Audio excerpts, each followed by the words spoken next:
Hey there, Sharon Horne-Ellstrom here. Welcome to today. 354. I'm hitting my light. 354 of our Let's Grow annual challenge. Today we are continuing our life framework areas audit in the area of confidence. We covered confidence in, I want to say August, September, October. Yes, August of this past year.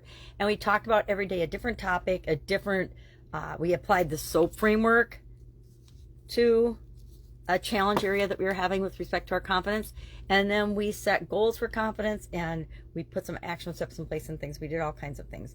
For example, Bert, whose story is in Guide to the Let's Grow annual challenge, he started a confidence journal where he kept track of all of his wins and all of his lessons learned, and he's continuing that through the end of this year. And he may or may not keep it going next year. If I were him, I would, because once I start something like that, if I'm getting value out of it, I like to continue doing it, because it's a simple habit, and maybe it's not daily, but it's a simple habit to pick up, and it's a great reminder of the things that we are learning along the way in this journey called life. He also started daily affirmations, which I'm a huge fan of. We can use affirmations for any area and aspect of our life, as well as he participated in a stretch zone challenge. It helped him to stretch his comfort zone. Then we're applying the RAPLIG process every day this week in each of the different life framework areas. The first of us, just to review what we did in the month that we focused on the topic. Second step is to audit that area and aspect of our life. Well, how are we doing compared to what we said we were going to do? And then the third step, the P, is for progress. Have we made progress? Are we progressing? Will we achieve our goal this year or not? And if not, what are we going to do? Are we going to let it go? Are we going to tweak it? Are we going to continue and make that our goal for next year? What do we want to do? We want to look at our progress. Then the L stands for lessons learned. What did we learn this year about ourselves and about our level of confidence? I always am learning things about myself and what impacts my confidence in a positive and negative way. Bad hair days, negative way. And that's so ridiculous, right? Because it's just our hair. And the vast majority of people couldn't care less what my hair looks like, or my face, or my makeup, or anything else.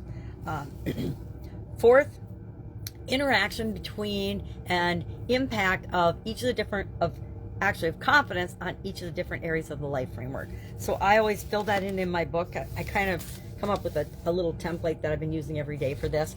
It's just the RAPLIG, and then lessons learned, and then I is for impact, and then I just write down each of the areas and aspects of my life with an initial: physical, mental, emotional, spiritual, financial, relationships, contribution, confidence, and communication.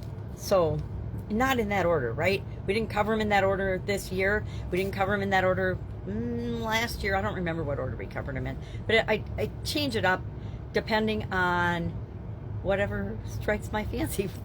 I always have a reason for changing it up, but I do change it up a little bit. But we always cover those 9 areas of life framework since 2021, since the pandemic. I used to use a 7-part life framework, but I switched to 9 after getting some coaching the year of 2020 and 2021. I added confidence and communication because I think that they're core foundational skills, and if I improve them all the time, continuously for the rest of my life, I'm going to become a better version of myself, because that's what I'm choosing to create. All right, and then finally, what is our goal for next year? Based on all of this information, what's our confidence goal for next year?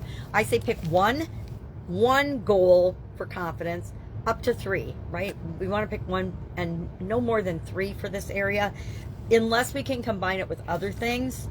A lot of times we can do something in our physical, mental, emotional, or spiritual area that will impact our confidence, etc. And by combining those, then it's not 27 or an outrageous number of goals that we're trying to achieve next year. It's 9 or less. I always try to just get it down to a handful.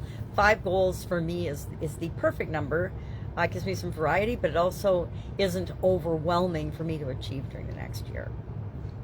All right, any questions about this? Hit me up. Again, Bert's Story Guide 2. He doesn't follow the RAPLIG process exactly, because I didn't write those when I come up with the RAPLIG process first. I'm working on some big projects that I have to wrap up before the end of the year. So I came up with the RAPLIG process probably the second day that we started talking about the life framework areas audits. So any questions? What do? Of course you ask. Otherwise, go out, make it an awesome day. I hope your holiday prep is going wonderfully. Mine's a little on the slow side because of everything else that's going on. But if I can help you, please ask. All right, be with you tomorrow.